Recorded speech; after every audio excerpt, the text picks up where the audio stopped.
Welcome to Life Stories, where we share inspiring tales of love, legacy, and profound life lessons. Today, we bring you the story of a family torn between wealth and values, where a simple man's gift of love and tradition challenges the arrogance of high society.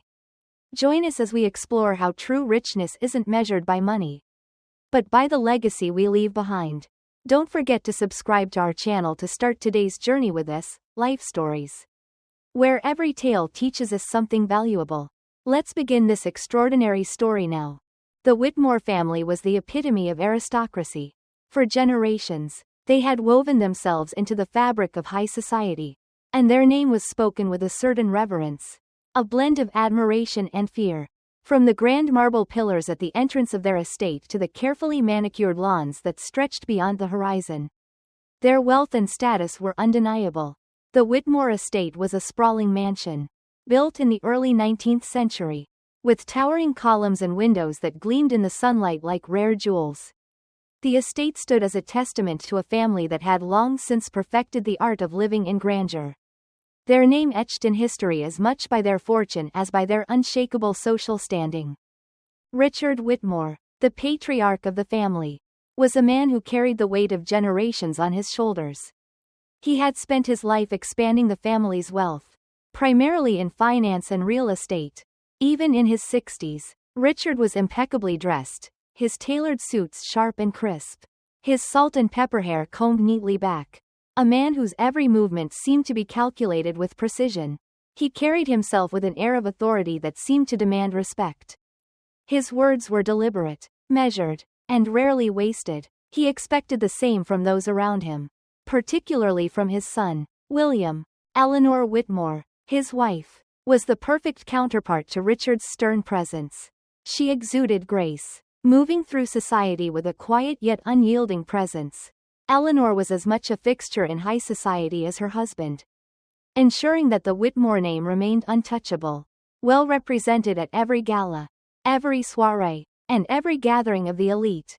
Her composure was legendary, her ability to navigate the most delicate social situations unmatched. Behind her smile was a fierce dedication to her family's reputation, a devotion that often meant sacrificing personal desires for the sake of appearances.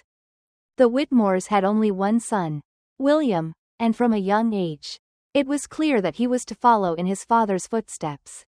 He was groomed for this life, attending the finest schools, dining at the most exclusive clubs, and associating with the daughters of powerful families. There was never any doubt that, one day, William would marry a woman who could uphold the Whitmore name with grace, dignity, and, most importantly, the right lineage. After all, marriage for the Whitmores wasn't just about love, it was about the merging of two powerful legacies, the continuation of a family's influence, and the further cementing of their place in society.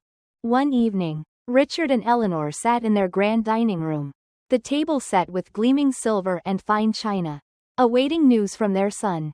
The anticipation in the room was palpable. They had speculated about which young lady William might choose. Perhaps Charlotte Fairmont, the daughter of a banking magnate, or Isabel Harrington, whose family had ties to European aristocracy. These were the women that Richard and Eleanor had quietly hoped for. Women who would fit seamlessly into their world, enhancing the Whitmore legacy with their own prestigious backgrounds. When William finally arrived, he looked composed as ever, but there was an unfamiliar edge to his demeanor. His greeting was polite but brief. He exchanged pleasantries with his parents, but his mind seemed to be elsewhere, as if he were preparing for a battle that he knew would come. Richard, ever direct, wasted no time. He took a sip of his wine, studied his son for a moment, and then asked, "So, son, what news do you have for us?" William hesitated briefly, glancing at his mother before returning his gaze to his father. He knew this moment would be a turning point. "I wanted to tell you both personally," he said, his voice steady. "I'm engaged." Eleanor exhaled a quiet breath of satisfaction, exchanging a knowing look with her husband. "Wonderful news," she said, her smile poised, though it didn't quite reach her eyes. "Who is the lucky young lady?" William set down his glass carefully before answering. "Her name is Emma." The name didn't carry the weight of familiarity that Richard and Eleanor had hoped for. There was no Fairmont, no Harrington, no name from the upper echelons of society. For a brief moment, Eleanor's smile faltered, and Richard leaned forward, his interest now piqued but not in the way one might expect. His tone was measured, almost scrutinizing. Emma, he repeated slowly, as if trying to place the name in a world that was far outside of his own. And her family? Which of our acquaintances might we know them from? William had anticipated this moment. He knew his parents well enough to predict their reaction. But he was resolute. He wasn't going to back down now. She comes from a different background, he admitted, his voice unwavering. Her father is a woodworker. A thick silence settled over the table, the weight of the words hanging in the air. Eleanor's fingers rested lightly on the stem of her glass. But she made no move to sip it. Richard's expression remained unreadable, but his eyes narrowed slightly, as though trying to decipher something foreign. A woodworker, Richard repeated, his voice thick with implication, though his tone remained controlled. Yes, William confirmed. Emma's father, Joseph, is a woodworker. He's been a craftsman his entire life. Richard leaned back slightly, exhaling through his nose. And where does he live? He asked. In a small town outside the city? Yes, William answered quietly. Nothing extravagant. Eleanor, ever the diplomat, spoke again. I understand your desire to follow your heart, William, she said with measured grace. But you must understand our concern. Marriage is not just about love. It's about compatibility, shared values, and the responsibilities that come with being a part of this family. The woman you marry will represent the Whitmore name. You must choose wisely. William's jaw tightened at his mother's words. He had heard this all before. He had been raised with these ideals, these unspoken rules, but he refused to let them dictate his future. Emma is intelligent, kind, and deeply principled. She shares my values in ways that matter. Richard's expression remained impassive. His fingers tapped lightly against the table, his eyes narrowing as he processed this new information. She may share some values, he said slowly, but her upbringing is vastly different. Her father, he would be your children's grandfather. What do you know about him? William's response came without hesitation. He is a good man.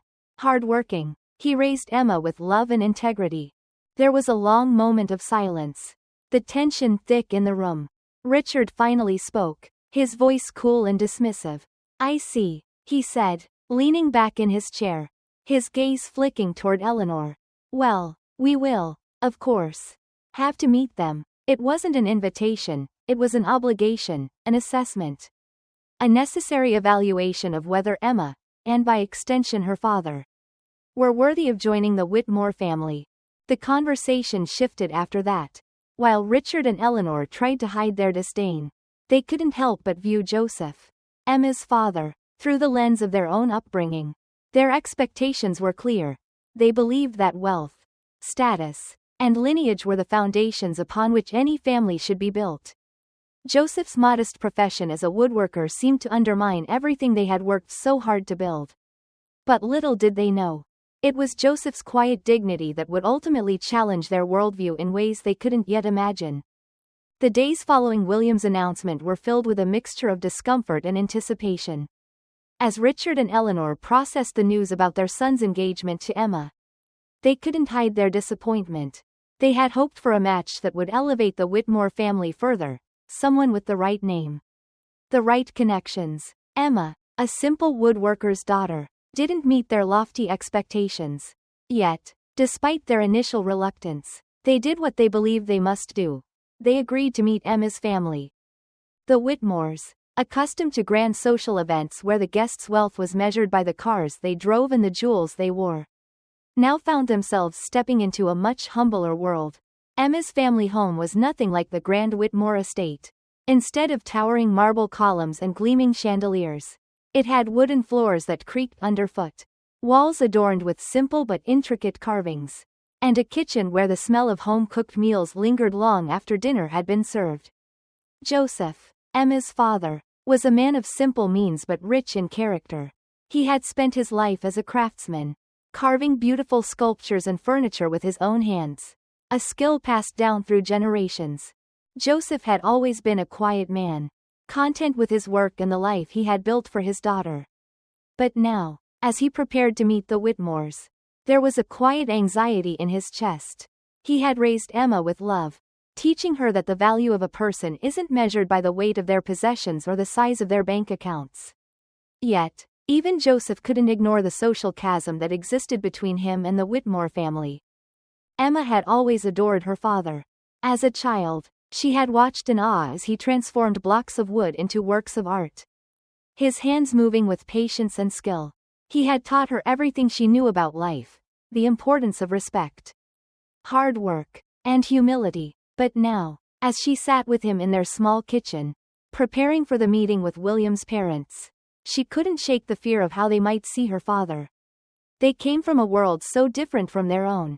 A world of power, prestige, and wealth. Joseph, though wise and dignified, was a man of the earth, a man whose worth wasn't measured by the clothes he wore but by the quality of his character. They think I'm beneath them, don't they? Joseph asked quietly, after Emma had explained the Whitmore's world to him. Emma hesitated, not wanting to hurt her father. But the truth was undeniable. I think they place a lot of importance on status.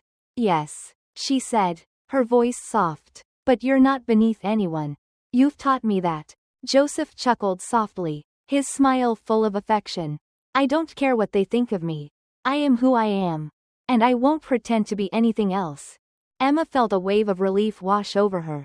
She had feared that her father would feel out of place among such people. But Joseph wasn't worried about fitting in.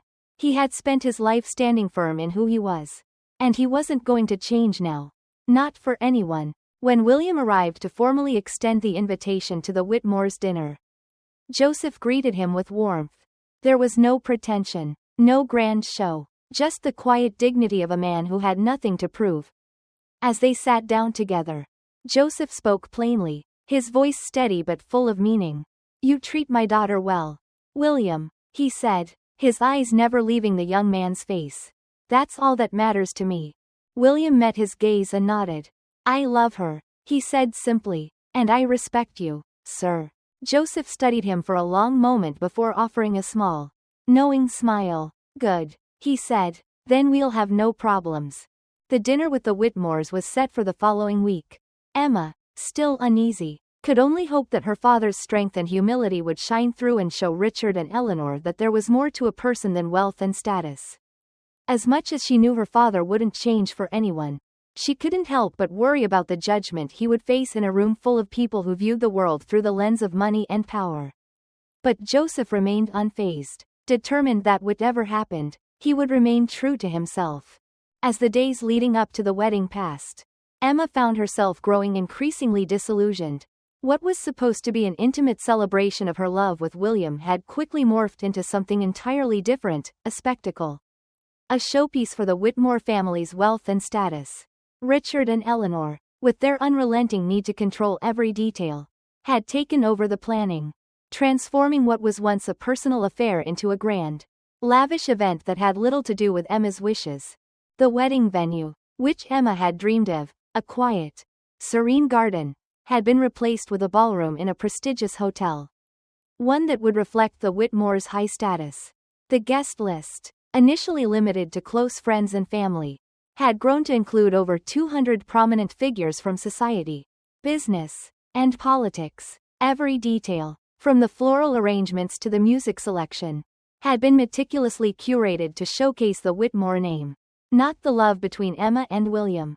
Even Emma's wedding dress, a stunning ivory gown with layers of delicate lace and intricate beading, had been chosen by Eleanor, not by Emma herself. She felt like a pawn in a game she never agreed to play. She wanted simplicity, intimacy, a celebration of their love, not a grand statement of wealth. But with each passing day, she felt her desires slipping further away, drowned out by the overwhelming influence of her future in-laws. Emma's voice, once filled with excitement about her wedding day, had become quieter, lost amid the chorus of opinions from Richard and Eleanor. William, for his part, was caught between two worlds, the world of his family and the woman he loved. He understood Emma's frustration, But he also knew that standing up to his parents meant risking their displeasure, and he wasn't sure if he was ready for that. Yet, at the same time, he promised Emma time and again that their life together mattered more than the wedding itself. But Emma couldn't shake the feeling that the wedding wasn't just a day. It was a reminder of the Whitmores' control. A test of her place in their world. Joseph, ever the quiet observer, watched the growing tension in his daughter. He could see how the weight of the wedding was affecting her. How the dream of a simple union had been clouded by the overwhelming pressure of the Whitmore family's expectations. It broke his heart to see her sacrifice her vision. But he knew that there were some battles a father couldn't fight for his daughter. He could, however, still offer his support in the way he knew best, through his quiet strength. One evening, after Emma had gone to bed, Joseph sat alone in his workshop, his hands running over the wood of a carving he had been working on for months. The dim light of his single lamp flickered over the intricately carved figures, the lines and curves taking shape with each stroke. His mind, however, was elsewhere. He thought of Emma, of her struggle to assert her wishes against the overwhelming force of her future in-laws. And he thought of William, his future son-in-law, a young man caught between loyalty to his family and the woman he loved. Joseph knew that the Whitmores valued wealth and grandeur above all else. To them, legacy was defined by the accumulation of power, money, and influence, but Joseph understood that true legacy had little to do with the trappings of wealth. Legacy, he believed, was about what we leave behind. Not in material possessions, but in the lessons we pass on, in the values we instill, and in the love we give. It was something that couldn't be bought or sold. And so, Joseph made a decision. He would give Emma and William a gift, something unlike any of the lavish, expensive offerings that would surely be presented at the wedding.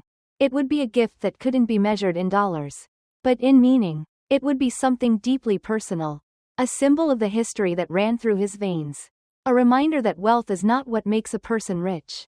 He reached into the wooden chest at the back of his workshop, pulling out an object wrapped carefully in cloth. As he slowly unfolded the fabric, a beautifully carved wooden mask was revealed.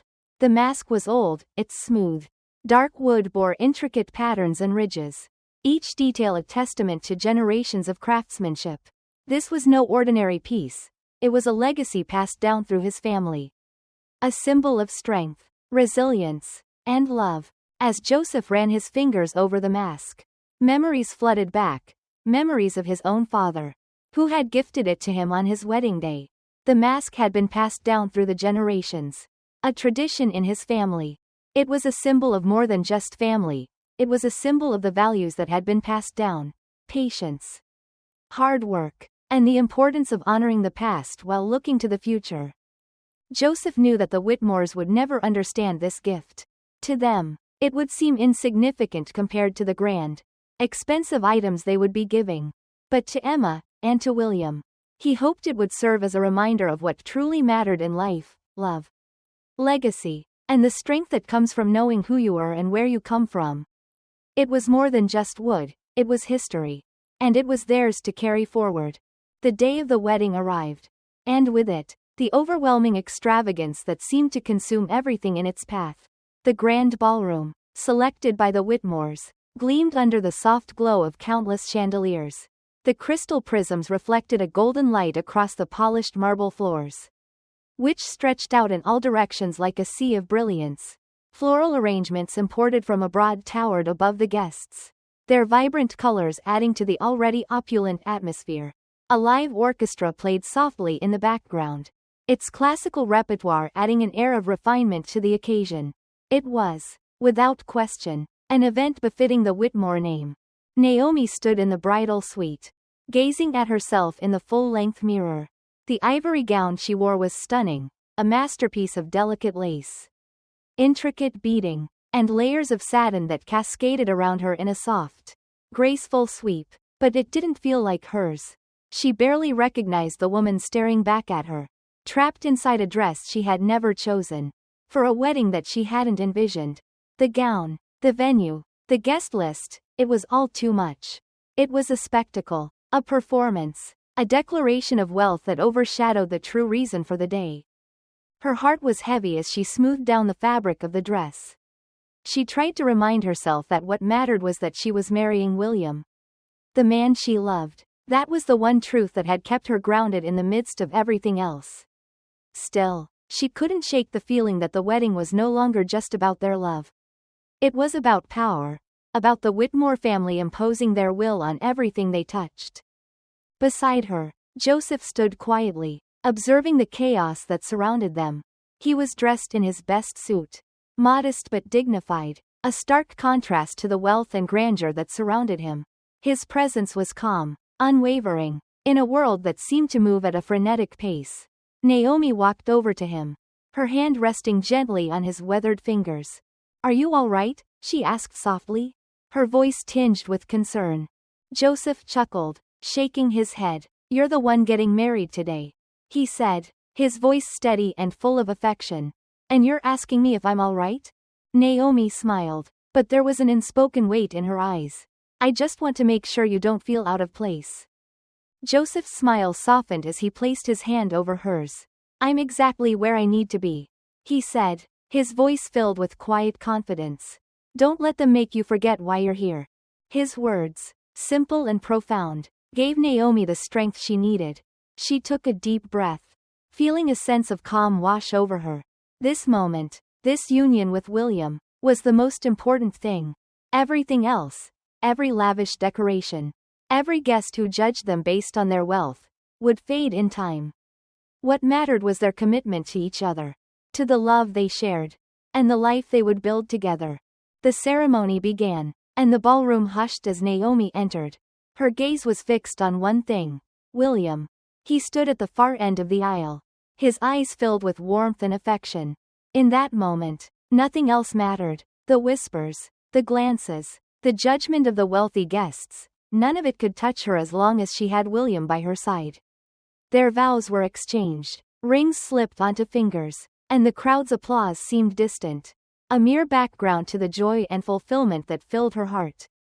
As the evening progressed, however, Naomi couldn't help but notice the subtle tension that began to surface.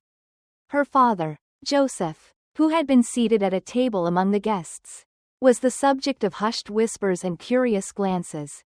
There was a certain unease among the wealthy, a discomfort that came from their inability to place him in the rigid hierarchy of social status they upheld. Despite his quiet dignity, Joseph's presence was a reminder of something they preferred not to acknowledge: that there were people in the world whose worth could not be measured by wealth, whose value was found in the strength of their character rather than in the clothes they wore or the names they carried. And then, just as the dinner was being served, it happened. One of the wealthier guests, a man with a smile that seemed just a little too amused, leaned over to his companion and asked, "So, Mr. Joseph, I hear you're a craftsman?" His voice was smooth, but it was clear that he was looking to place Joseph in a category they could understand: a mere artisan. Someone who made things with his hands. Joseph nodded, unfazed by the implied condescension. "That's right. I've been carving wood for most of my life." The guest smiled thinly, clearly amused. "Fascinating," he said, swirling the wine in his glass. "I imagine that must be fulfilling work?" "It is," Joseph replied, his voice calm. "Creating something with your own hands gives a different kind of satisfaction." The conversation continued, but the undertones were clear. They saw Joseph as little more than a man of simple means. The Whitmores, though they maintained a practiced politeness, were no different. Richard leaned forward, eager to continue the conversation and steer it into familiar territory.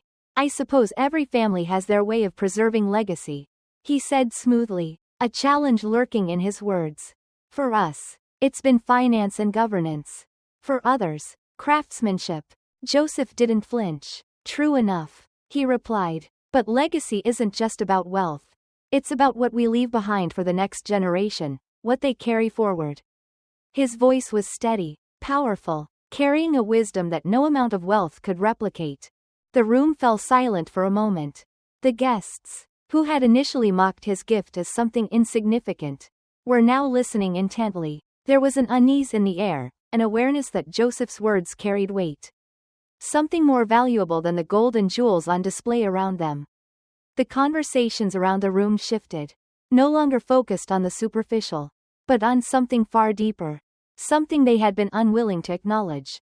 Then, the moment arrived. Eleanor, ever the poised hostess, stood up and clinked her glass to signal the start of the gift exchange. As the guests gathered around, they watched with a mixture of curiosity and thinly veiled amusement. It was time for Joseph to present his gift, and what he revealed to them would forever change the way they saw wealth, legacy, and the true value of a person. As the evening progressed, the atmosphere in the ballroom had shifted. Joseph stood quietly, watching the guests who had once looked at him with condescension now whispering among themselves. The grand displays of wealth around them suddenly felt hollow, as though the shimmering chandeliers and the rare art pieces adorning the walls had lost their luster. The real richness, it seemed, had been found in Joseph's simple, yet profound gift. Finally, the moment arrived. With a quiet grace, Joseph rose from his seat, taking the carved wooden mask in his hands. He walked towards the table where Naomi and William stood, and with deliberate care, placed it before them. The guests fell into an expectant hush as he spoke, his voice clear and unwavering. "This mask," he began, "has been in my family for generations.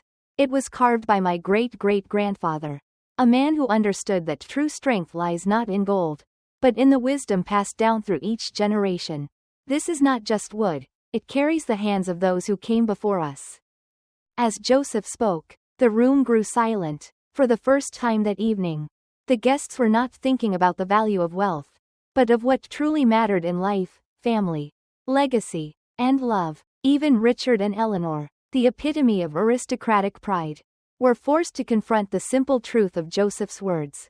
His gift was something far beyond their comprehension, a reminder that real legacy cannot be measured by money or status. Naomi, moved to tears, took her father's hand, her heart swelling with gratitude. William, standing beside her, nodded with deep respect. "This," he said, his voice steady, "is the most meaningful gift we've received tonight." The Whitmores and their guests, once so sure of their superiority, now understood something more important than wealth. The true measure of a man is found in his character, his love, and the legacy he leaves behind.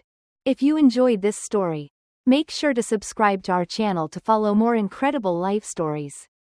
Share this video with those who might appreciate it, and stay tuned for more compelling content.